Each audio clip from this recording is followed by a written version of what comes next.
Hey guys, it's Miss Truelove.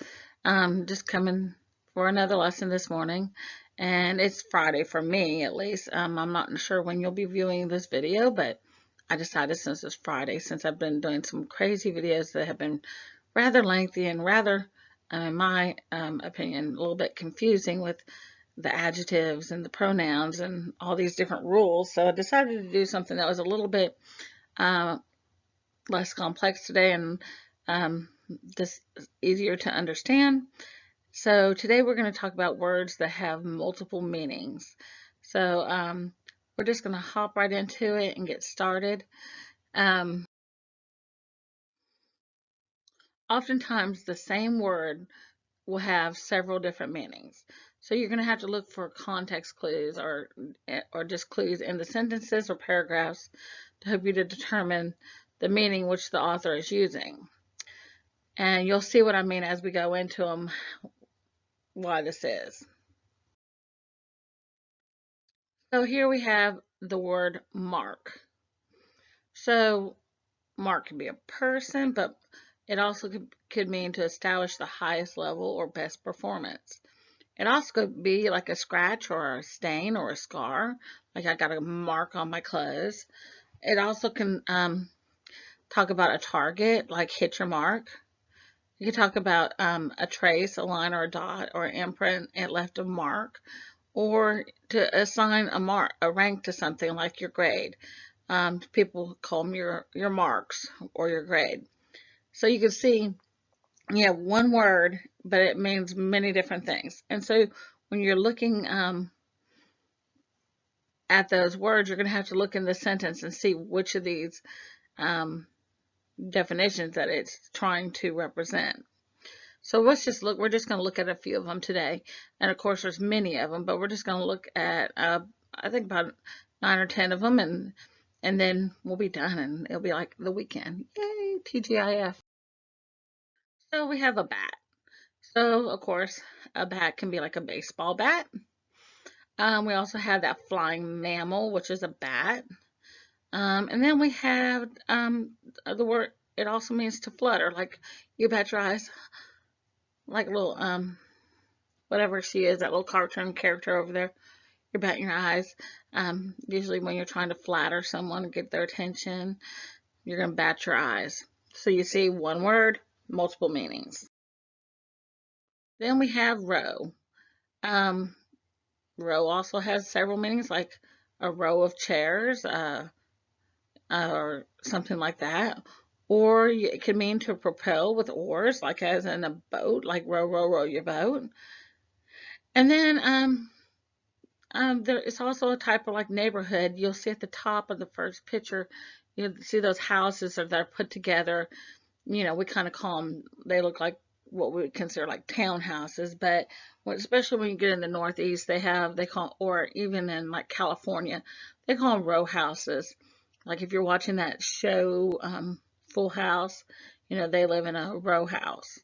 And they're just houses that are just like stuck together. So as you see, one word, multiple meanings.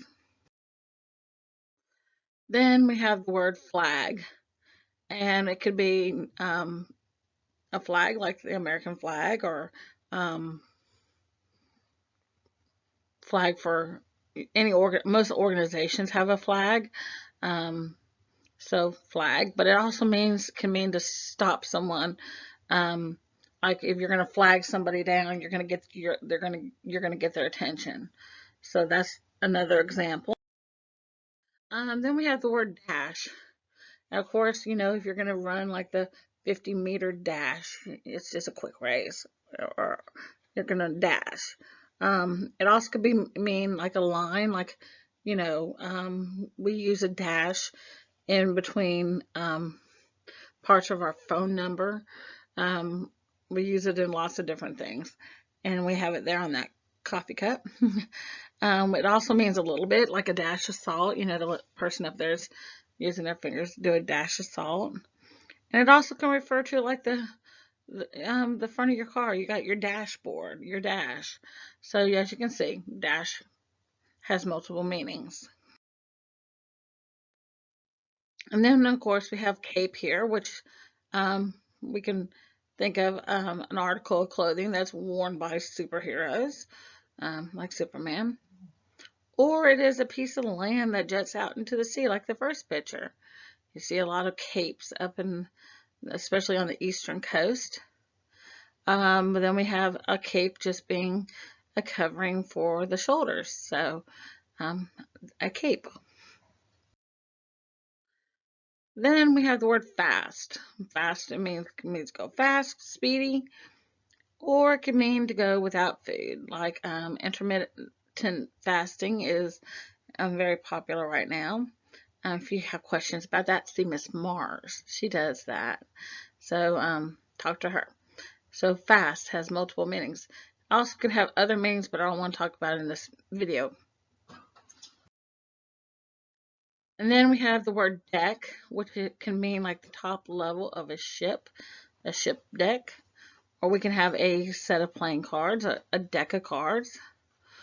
Then it also means to array in finery or ornament, like deck the halls. So what are you doing to the halls? You're decorating it fancy. So it means to make a beautiful array. And then of course we have a deck, like on your house, something built on the outside of your house, where you can barbecue or something fun like that. Then we have rub. A rub means to apply pressure with motion. You're going to get a nice back rub. Or you can have a muscle rub, which is a kind of a coating, a cream or whatever. You can also have a rub, which is a seasoning for food, like in Jacksonville at Cooter Brown's, they have a great dry rub on their ribs. If you get a chance, you should try it. I was not paid. I'm not a paid supporter of that restaurant. It's just really good ribs.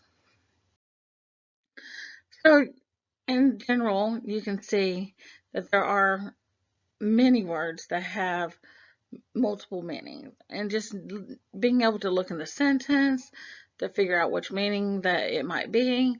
Look for the words around it if you're in doubt. So anyhow, this was one of our quicker lessons, but always know that these are areas that are covered in our TABE standards, so we will cover them. If you have any questions, you can contact me at truelove.catherine@jobcorps.org or reading1gjcc@gmail.com. You can also send me, make a comment on the Google Classroom or on the Gadsden Bulldogs Facebook page. If that doesn't work for you, you can also reach out to some other staff member and they'll put you in touch with me as well. I'll be placing an assignment on IXL.com. Just know that you go to IXL.com. Your username is your first name followed by the number 1 at Job Corps. No org on that one. So for instance, mine would be Kathy1 at Job Corps. And my password, and so is yours, would be Joyful1. So that should be pretty simple. I hope you're having a great day and a great week, and whatever you're doing. Take some time, enjoy the beautiful sunshine, because as of the time that I'm posting this, it is very sunny out, and we're going to have a sunny weekend, it looks like. So that's good, because we've had some yucky days here and off and on. So take some time, enjoy the sunshine, do something fun for yourself. Behave.